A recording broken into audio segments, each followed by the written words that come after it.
Welcome to How to Build a Fiddle, Part 5. In the last video, we finished the top of our two plates. We completed the purfling and the fluting. And the next step for us is to figure out how we're going to hollow these two plates out. I don't know if you know it or not, but the thickness of the front plate, or the belly plate, and the back plate of a fiddle are not the same. If you happen to have picked up a Strad poster, you'll find on the back a thickness map that corresponds to the fiddle on the front. You can Google thickness maps online and you'll find all kinds of stuff. But what is important on the thickness map is not so much the actual individual thicknesses of the plates, but more the pattern that the old masters used in carving their plates. Now I have a pattern that I use and I'm going to share with you that was taken from Antonio Stradivari. And before I do that, I have to hit you with a tool alert. And here is my tool. This is my fiddle pillow.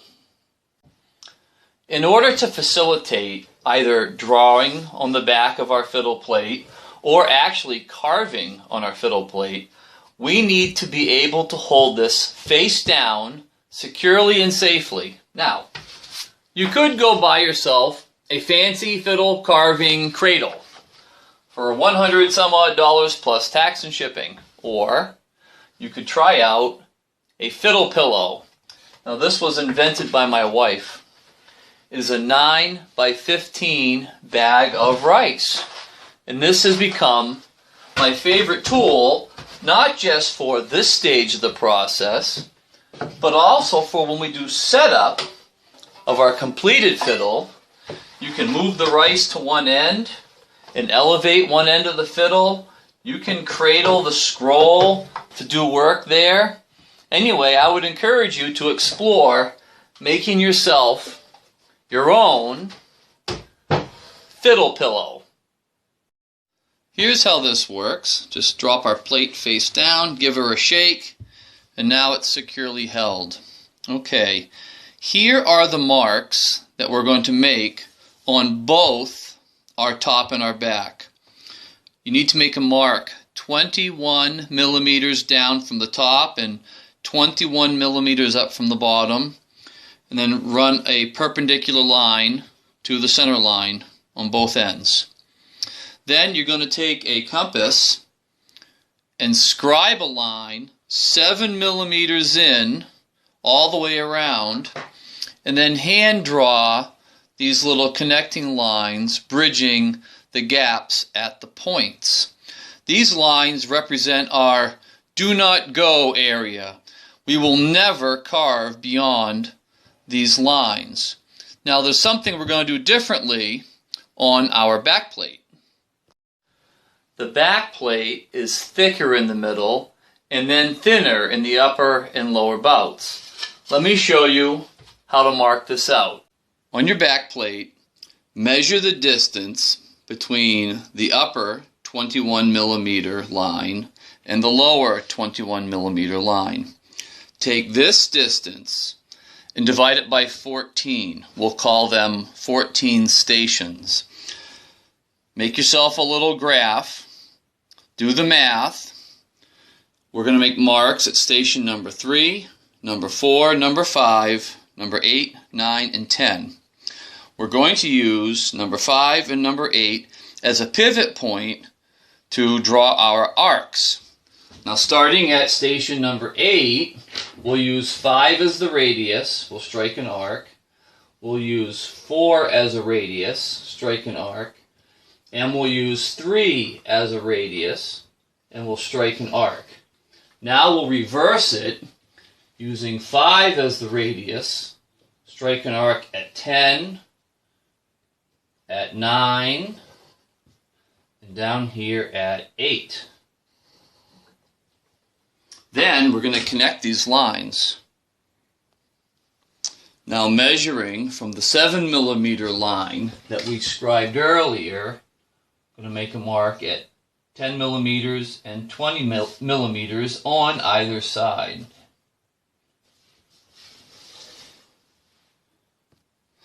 Now scribe a line parallel with the C-bout. And then at 10 millimeters on the other side as well. Now connect these areas, creating your bullseye. The concentric shapes that we've created give us our thickness map in increments of 0.5 millimeter, beginning at 3, 3.5, 4, 4.5, and make a little central bullseye for yourself at 5 millimeters. Now that we have our two plates marked with what is going to be our thickness map, we're going to make our way over to the drill press where we have a depth stop, so we can drill some holes to give us the correct depths to carve to. There are many different ways that you can set up a stop on your drill press. I'm just using a bolt and a wing nut and a little plastic stop I made with a little pad on top so I don't damage the plate. Now I'm going to be using a 1/4 inch drill bit for this. The exact size is not hypercritical. Make sure the bit is centered over your stop. And then you're going to set your depth here. The plan is to drill holes in our plate to use as a guide while carving. That way we don't scoop out too much and we get it close to the correct thickness.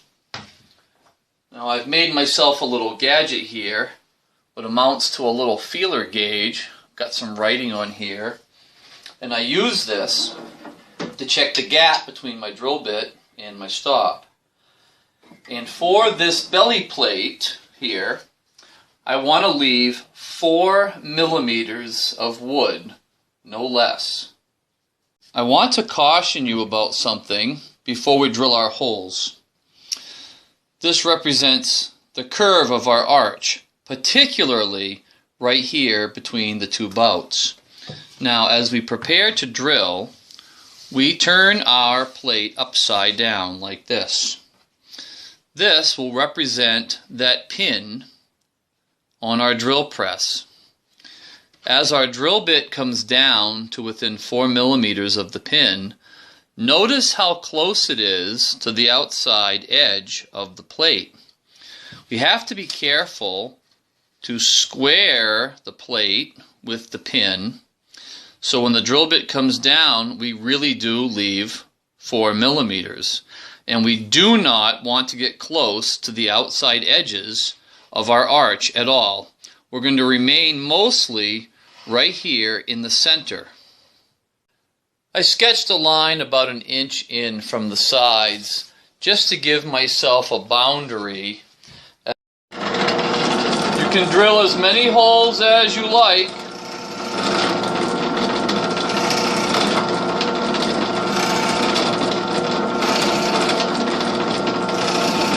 Just be always conscious of the arch underneath and how you might have to tilt the plate.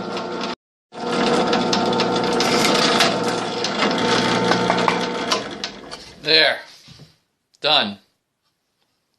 Now we're going to do our back plate much the same way we did the belly plate, except that we drew a little thickness map for ourselves. I'm going to add 1 millimeter to each value assigned. Instead of 3 millimeters, this will be 4, 4.55, 5.5, and then 6 millimeters in the bullseye at the drill press, remembering to stay away from the edges.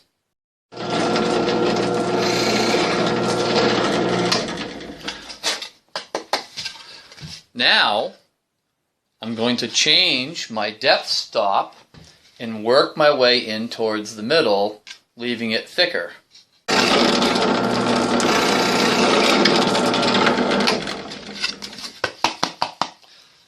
all done. I have moved back to my little portable carving station. I have my fiddle pillow here. And then I add this little piece of wood to act as a fence to brace my plate up against as I carve. I have my plate nestled into his pillow and up firmly against the fence. And I once again pull out my old 1-inch gouge, and we're going to work across the grain only. If you go with the grain, there's a good chance you're going to split this. The name of the game here is nice and easy and a razor sharp tool. You can only take so much at a time, okay? Then flip your work around, come at it from the other side. Take small bites, small shavings, nothing really big. And you'll get there. Just enjoy the moment. This is as far as I'm willing to go with the gouge. The next step is going to be to use these two planes, and that brings me to a tool alert. From here on out, we are going to constantly be measuring the thickness of our plates. You need a way to do that. One way is called a lumber gauge. Really, it's a thickness measurer. It's accurate to 1/10 of a millimeter, and they go for about $28, I see, nowadays. You can hunt on eBay for an older one, like I did, thickness caliper, or you can go on International Violin or StuMac and find yourself something. But you do need a way to accurately measure the thickness of your plates. Now we're working the plate with our thumb plane. I like to wear a thin work glove because, boy, you can get terrible blisters after a while. You have to be careful and aware of the direction of the grain, just like when you're doing the outside. Now I'm going to take this down till I'm at the bottom of all these little holes. And then I'm going to need the smaller one here to get in here. And I will have to make sure I measure because this area can get way too thin. Ultimately, we're shooting for a finished thickness of around 3 millimeters, give or take, on the belly plate. For now, the goal is to get this uniformly under 4 millimeters, 3.7-ish, 3.5 at the least, okay? What I do is I divide my plate into little quadrants to work on. 1, 2, 3, 4, and then down the middle, 5, 6, 7. And I'll concentrate on this little area. Now when I reach the correct thickness, I throw on a couple X's. Don't go back over there. If I have a really thick spot, I throw on some little O's to get in there and take a little extra off. I'll finish this quadrant, then maybe move to this one or the middle, whatever. Constantly measuring, okay? Too much wood you can deal with. You take away too much and you just opened a can of worms, okay? So slow and easy. And then we're going to do our first sound check on our plate.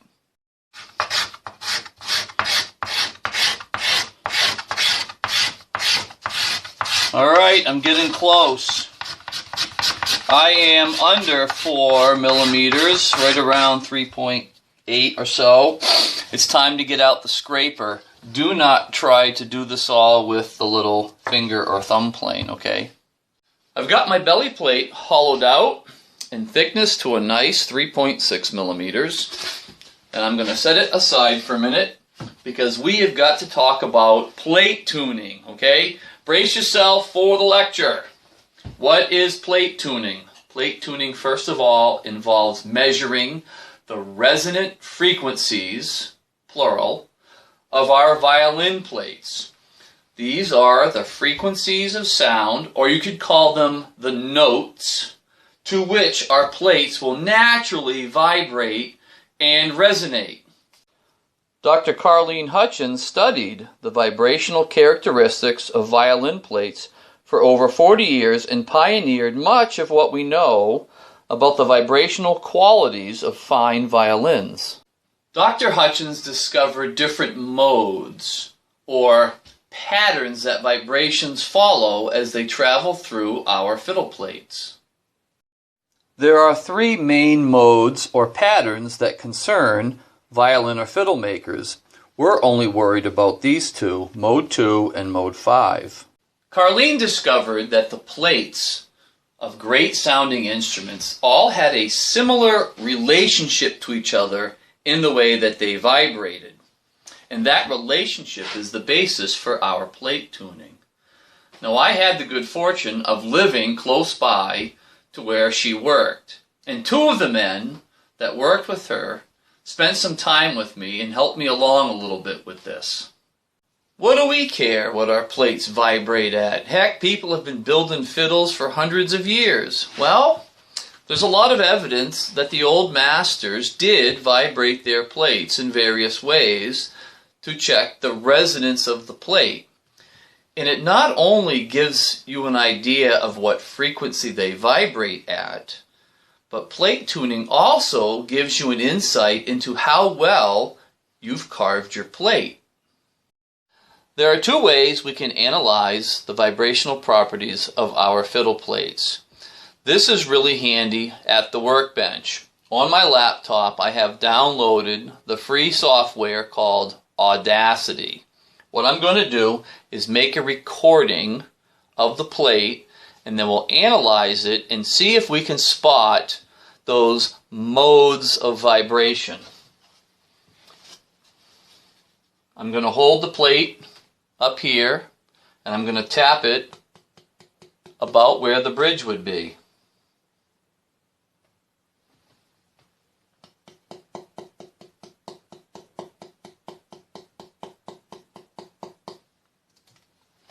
Alright, now we'll analyze it.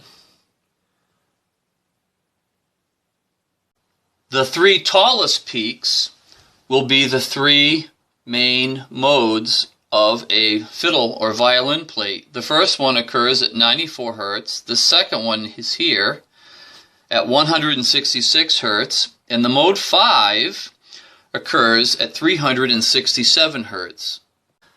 367 Hertz on the musical scale is an F sharp. I generally aim for an F natural. Now, the other way that we can check the vibrational properties of our plate is using a tone generator. What I have in front of me is an inexpensive amplified speaker I bought at a discount house, some little pads I made out of scrap material, some black pepper, and a free tone generator app. Alright, now let's get our plate set up. Now I have my plate sitting on top of the speaker. I have it suspended by the 4 points on my little pads. I'm going to sprinkle some black pepper on it. Tea leaves work great for this. I don't want to use too much, okay? Now we're going to broadcast a tone through it. Now let's just pick one here. We'll pick 377 Hertz just for fun. Not much going on, okay? When we tested this plate using the Audacity software, they predicted 367. Let's try 367 Hertz and see if this pepper does anything. Wow, see that? Now, where the pepper has accumulated are called nodes. Not vibrating there, not vibrating there, but vibrating everywhere else. Not only did this test confirm what Audacity predicted, but it gives us a real visual about what was going on inside this plate as sound waves traveled lengthwise in it, leaving us this nice pattern. This pattern gives us visual cues regarding our carving. I'd like to see this node travel more symmetrically, evenly across the plate here and back up. Now what I can do to remedy that is do a little scraping right here and then retest. I'd also like to see him look a little less perplexed, so I'm going to do a little scraping up here as well and then retest my plate. I've told you what plate tuning is, but what is it not? It is not the holy grail of violin or fiddle carving. Can you make a fantastic instrument without messing with all this foolishness? Of course you can. Get some quality spruce and quality maple. Get a proven thickness map and carve yourself a wonderful sounding instrument. There are great makers on both sides of the issue. Some who feel this is not necessary and unimportant, and others who really like using this tool. Now I, for one, in making fiddles out of odd woods, like cherry or walnut or locust wood, different cuts, bastard sawn, quarter sawn, slab sawn, I'm not always sure how those woods are going to react. I can't get a run-of-the-mill thickness map. And I find this tool invaluable to help me get my two plates in a symbiotic relationship. Now until I get my cherry plate thickness here, we have to put this stuff away. And when I have two plates to work with, I'll show you how I put them in a symbiotic relationship with each other. I went back over my plate carefully with my thickness caliper, and I located some areas that need some attention, some high spots that I'm evening out right now. When we started thicknessing our plates, I told you that we were shooting for around 3 millimeters on the belly plate here. If you've ever built a guitar, you know that 3 millimeters is like the magic number, and it has to do with the strength of spruce. Now I've gone over this with a fine-tooth comb, and it's thicknessed very evenly. I'm 3.25 up here in the upper bouts, about 3.4, 3.3 in the lower bout, and 3.8 to 3.6 here in the middle. But I've got to stop. We're going to take a measurement of this and see what the resonant frequency is. And we can't go any further until we get that back plate and see where that thing stands.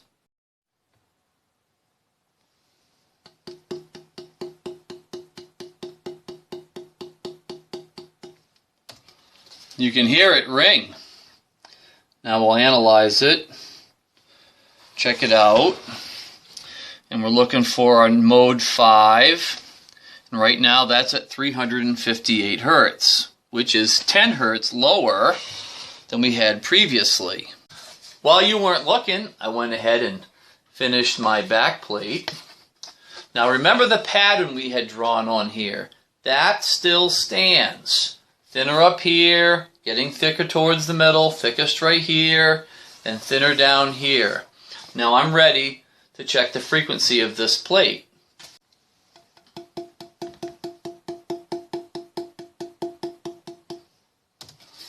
That sounds nice too. Now let's analyze it. I see our mode 5 already jumping up at us. 345 hertz.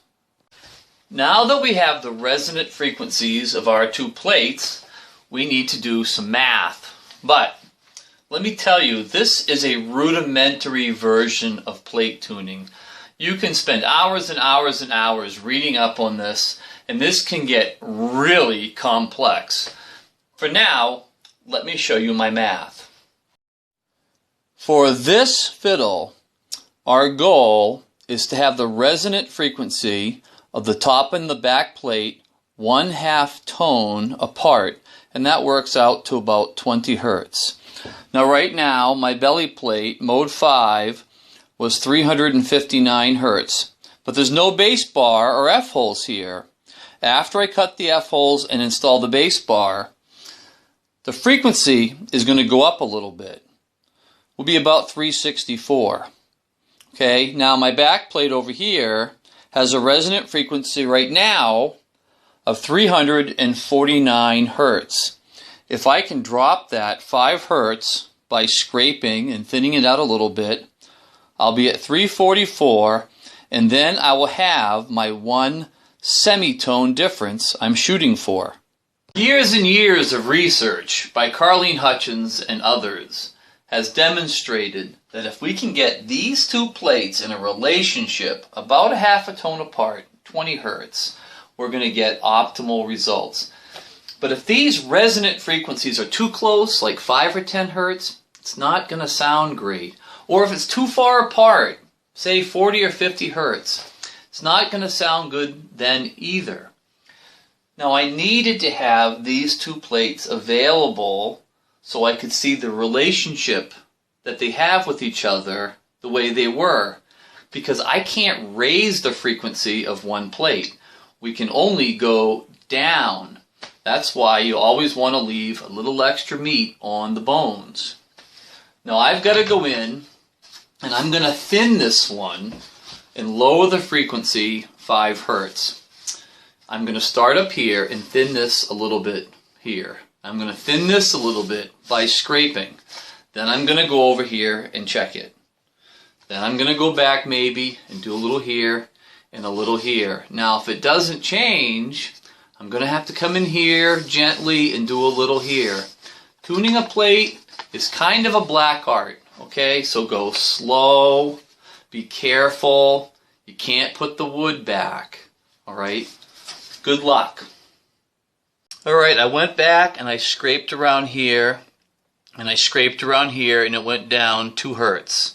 Went back and I did more here and nothing changed. So like I said, gently did the middle and that released some stress, and all of a sudden Audacity says I'm at 342. So let's put it to the test with the pepper.